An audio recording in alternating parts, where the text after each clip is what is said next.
The evening of April 6, 2021, began innocuously enough for former NFL player Travis Rudolph and his exclusive partner, Dominique Jones, at his Lake Park home in Palm Beach County. A game of Uno, meant to be lighthearted, quickly turned sour when Dominique discovered compromising text messages on Travis's phone.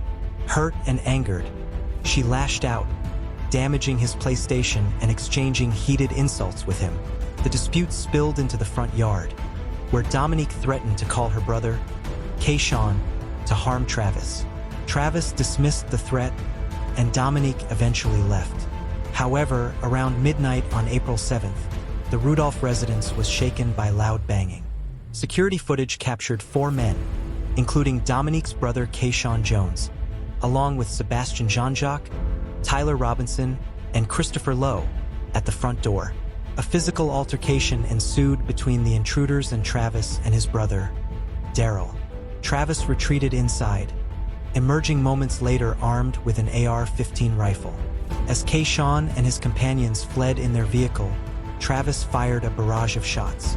Soon after, their bullet-riddled Cadillac broke down, and Kayshawn called 911 from a nearby gas station. Law enforcement responded to 2 locations. At the intersection of 40th Street and Broadway Avenue in West Palm Beach, Sebastian Jean-Jacques was found deceased in the Cadillac, having been struck 10 times.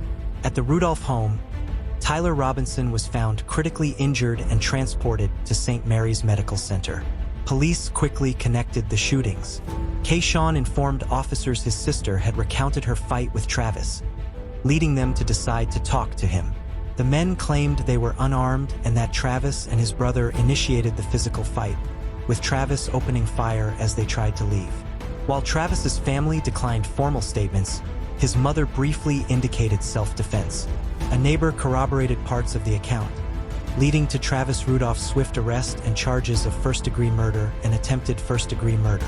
News of the arrest shocked the community, with many believing Travis acted in fear for his family's safety. Citing his honorable and caring character, evidenced by his well-known act of kindness towards an autistic boy in 2016.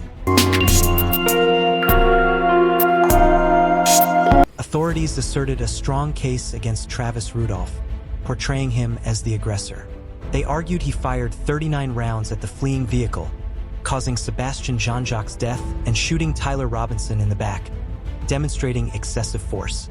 The defense, however, countered with their own investigation, citing crucial evidence.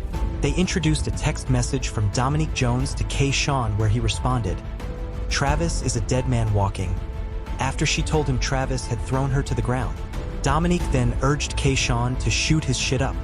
The defense also claimed Tyler Robinson pointed a firearm at Travis during the melee, prompting Travis to retrieve his weapon.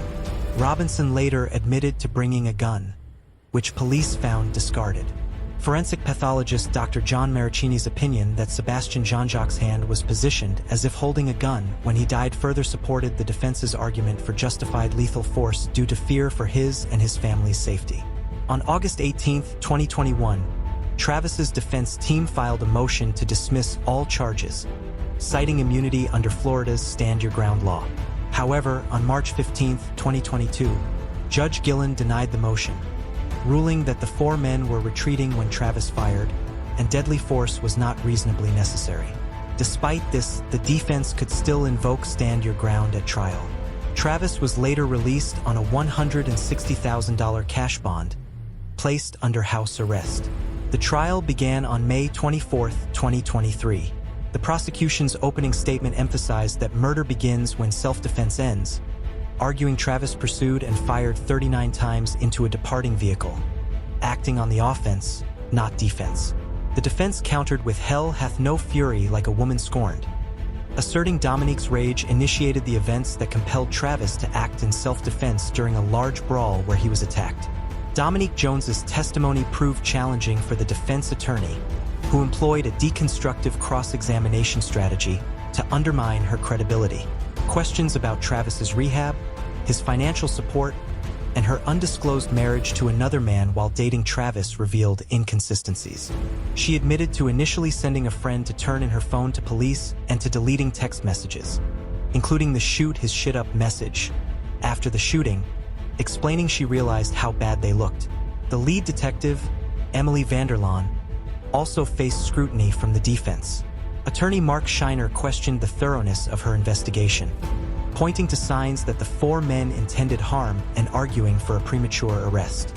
He highlighted her brief interview with Keyshawn Jones, her failure to inquire about the dead man walking text, and initial false statements about guns in the car from Keyshawn and Christopher Lowe, which were later contradicted by evidence and Tyler Robinson's admission.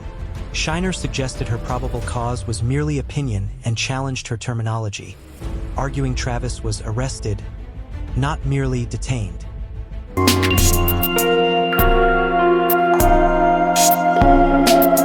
Travis Rudolph took the stand, admitting to firing a couple of rounds, but confirming the total was 39.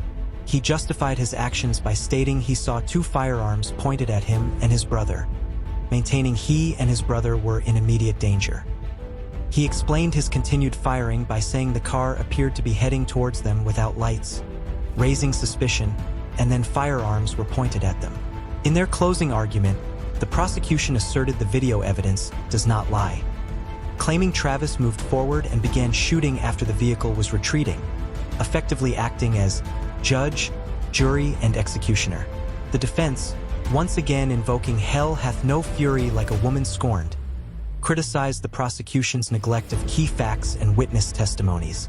They vehemently attacked Detective Vanderlaan's investigation as lacking thoroughness, pointing to brief interviews and a deliberate avoidance of uncovering lies.